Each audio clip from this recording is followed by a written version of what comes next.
everyone, it's Jack from Cultaholic.com, back again with some more lovely wrestling news. We've got all the fallout from last night's Raw, plus another few little bits and pieces of news sprinkled daintily elsewhere. So, without any further ado, let's take a look at those lovely headlines. First of all, a WWE superstar has made their return after a long absence with injury. Next up, a former WWE star and UFC Hall of Famer has made a challenge regarding Raw Underground. And finally, MVP has hinted that Samoa Joe could be close to an in-ring return. So first of all, yes, a WWE superstar made their return on last night's Raw after a long absence with injury, and it was none other than Mickie James. She came back in a backstage segment involving herself with Natalya and Lana, and it seemed from their interaction, to me at least, as though there's going to be a feud between Mickie James and Natalya set up for the near future. Mickie has been out of action since suffering a torn ACL, I believe, wrestling Carmella at a live event last year in June, I think, in the June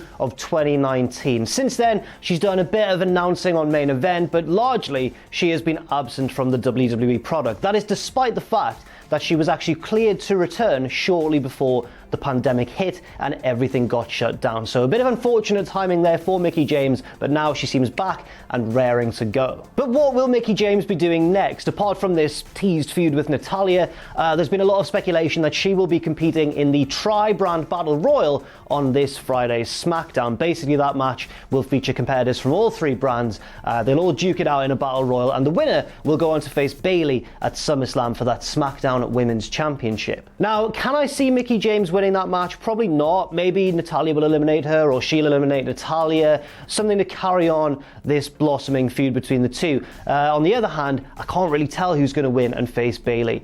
Could it be Sasha Banks, even though she's the Raw Women's Champion? I'm not sure about that. Could it be somebody from NXT? Personally, I would really enjoy it if it was Bianca Belair. Now, obviously, Bianca's on Raw, but I think the fact that this is a Tri-Brand Battle Royal means that there's definitely an excuse in place for somebody else to challenge Bayley, somebody we're not used to seeing on the blue brand. And Bianca Belair, for me, I think, would be pretty near the top of the list.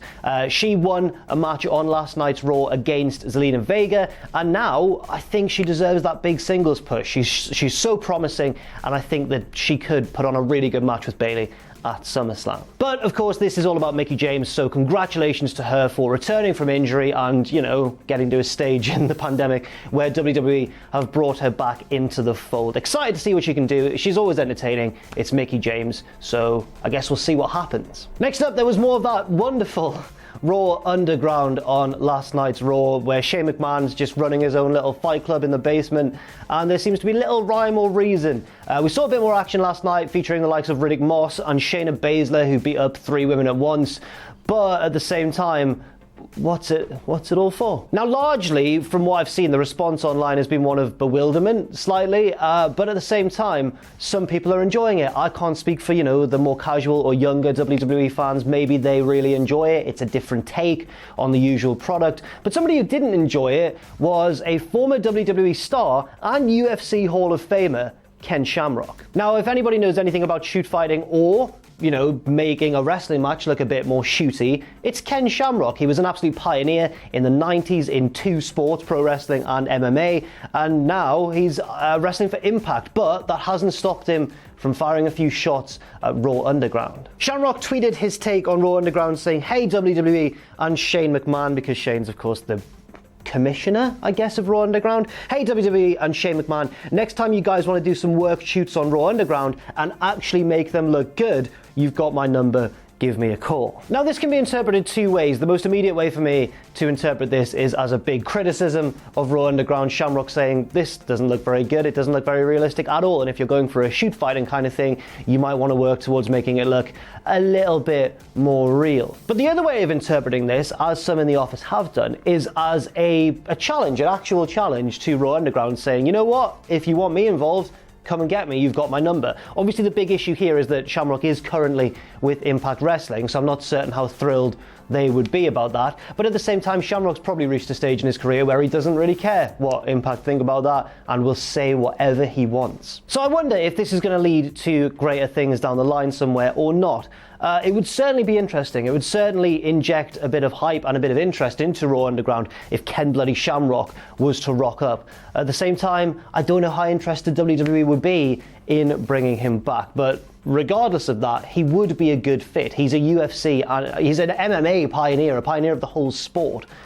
So obviously he would be a big deal in that environment. I don't know, it's very interesting, but he gave his thoughts on it certainly, and so did MVP in a recent interview. MVP was talking in an interview with Newsweek where he was asked about Raw Underground. The question is pitched by Newsweek. You and the rest of the Hurt Business now run Raw Underground. The segment was a shock to us watching. How was it pitched to you? Now I'm assuming they're referring to last week's Raw, because on this week's Raw, I'm not sure if MVP's faction got involved in Raw Underground at all, unless I missed a segment. I don't think they were there, so it seems like the one of last week was of little consequence for some reason. But MVP replied anyway, saying, "It was a shock for us too. Shane McMahon explained to us the concept of what we wanted to do, and I thought, wow, that's pretty cool. And we're all competitive athletes in combat sports, so it was like, yeah, okay, that's right up our alley." He goes on to say, creatively, it was just go in there and beat people up, and that's what we do. We did it, and it worked out wonderfully, and we've got a lot of positive feedback. Overall, the reaction to Raw Underground has been favourable.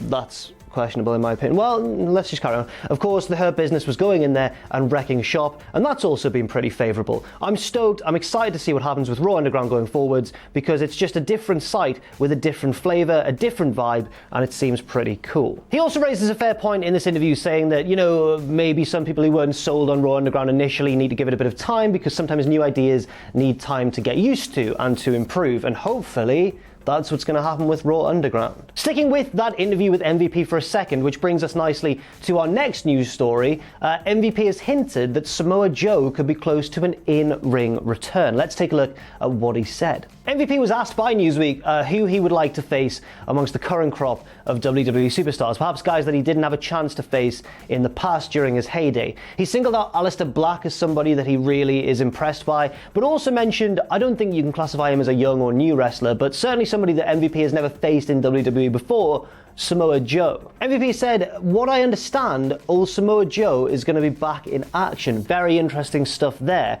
Has he let slip something that perhaps we didn't know? We didn't know how soon Samoa Joe's return was. But anyway, he goes on, and over the years, Samoa Joe and I have been great friends, but we've never ever faced each other. And at this stage of my career, I think I feel a lot more confident facing him, knowing that I've got Bobby and Shelton backing me up. He's slipped into kayfabe there, ladies and gents. But the key thing there is that MVP seems to suggest that Samoa Joe will be back soon. He didn't mention a time frame. He just said, I understand that Samoa Joe is going to be back, which sounds like he's either close to a return or he's being cleared and is just waiting for WWE to slot him back into a storyline. And honestly, I don't know how I feel about that, because Joe is obviously fantastic in the ring and brings a real believability to everything he does. But at the same time, I've really enjoyed him on commentary and as this sort of weird authority figure sometimes who conducts contract signings. Not really an authority figure, but as a representative, I guess, of the office. I've absolutely loved him in those roles. I think he's probably been my favourite part of Raw entirely since he's begun doing it. And I'd be quite sad to see him not do that anymore and just become, you know, a regular part of the show, because the fact that he was on commentary meant he was consistent throughout the 3 hours, and I want to see more Samoa Joe, and I want to hear more from him. He's so good. But then in fairness, you can't begrudge a wrestler being cleared to wrestle again or being close to being cleared to wrestle again, because it's what he wants to do and it's what he's brilliant at. And I understand. I'm just, for my own selfish reasons, I'd be a little bit sad to see him depart that announce table. And finally, the AEW Women's Tag Tournament rumbles on with episode 2 this week, which you can catch on youtube.com. Let's take a look at the semi-finals, because they have all been confirmed. And remember, the concept of this tag team tournament, if you've not been following along, is that it's kind of randomly drawn teams. Everybody draws a colour, and if you match the same colour as another wrestler, then you're in a tag team with them.